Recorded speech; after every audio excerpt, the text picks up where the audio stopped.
ನಮಸ್ಕಾರ ಪ್ರೇಕ್ಷಕರೇ, ಶಮಂತ ವ್ಲಾಗ್ಸ್ ಕನ್ನಡ ವಾಹಿನಿಗೆ ಸ್ವಾಗತ. ನಾನು ಶಮಂತಕ ಮಣಿ. ಈ ಶಾರ್ಟ್ ವಿಡಿಯೋನಲ್ಲಿ ಹಣ್ಣಿನ ಮಿಲ್ಕ್ ಶೇಕ್ ರೆಸಿಪಿಯನ್ನು ಶೇರ್ ಮಾಡುತ್ತಿದ್ದೇನೆ. ಈ ಹಣ್ಣುಗಳನ್ನು ಲಾಂಗನ್ ಫ್ರೂಟ್ಸ್ ಎಂದು ಕರೆಯುವರು. ಮೊದಲಿಗೆ ಈ ಹಣ್ಣುಗಳ ಸೇವನೆಯಿಂದ ದೊರೆಯುವ ಕೆಲವು ಉಪಯೋಗಗಳನ್ನು ನೋಡೋಣ.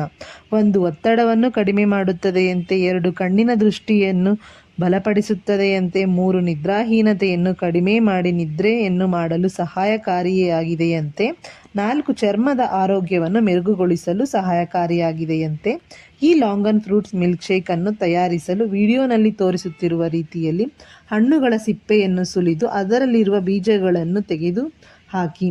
ನಾನು ಇಲ್ಲಿ 250 ಗ್ರಾಂನಷ್ಟು ಹಣ್ಣುಗಳನ್ನು ತೆಗೆದುಕೊಂಡಿದ್ದೇನೆ. ಇವುಗಳನ್ನು ಬಿಡಿಸಿ ಬೀಜಗಳನ್ನು ಬೇರ್ಪಡಿಸಿದ ಬಳಿಕ ತಿರುಳು ಇಷ್ಟು ದೊರೆತಿದೆ.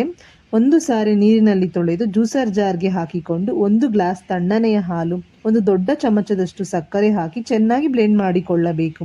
ಹೀಗೆ ಎಳನೀರು ಕುಡಿದ ಬಳಿಕ ನಮಗೆ ದೊರೆಯುವ ಕೊಬ್ಬರಿ ಅಥವಾ ಎಳೆ ತೆಂಗಿನಕಾಯಿ ತಿರುಳಿನಂತೆ ಕಾಣುತ್ತದೆ. ನೋಡಲು ಈ ಮಿಲ್ಕ್ ಶೇಕ್ ಕುಡಿಯಲು ಸ್ವಲ್ಪ ವಿಭಿನ್ನ ರುಚಿ ಇರುತ್ತದೆ. ಹಲವರಿಗೆ ಇಷ್ಟವಾಗಬಹುದು, ಇನ್ನೂ ಕೆಲವರಿಗೆ ಇಷ್ಟವಾಗದಿರಬಹುದು. ಆದರೆ ಆರೋಗ್ಯಕರ ಈ ಹಣ್ಣಿನ ಮಿಲ್ಕ್ ಶೇಕ್.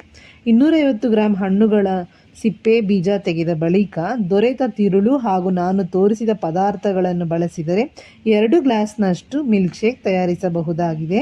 ಈ ಶಾರ್ಟ್ ವಿಡಿಯೋ ಮತ್ತು ತಿಳಿಸಿದ ಮಾಹಿತಿ ನಿಮಗೆ ಉಪಯುಕ್ತಕರ ಹಾಗೂ ಮಾಹಿತಿಕರ ಎಂದೆನಿಸಿದರೆ ಲೈಕ್, ಕಮೆಂಟ್ ಮಾಡಿ.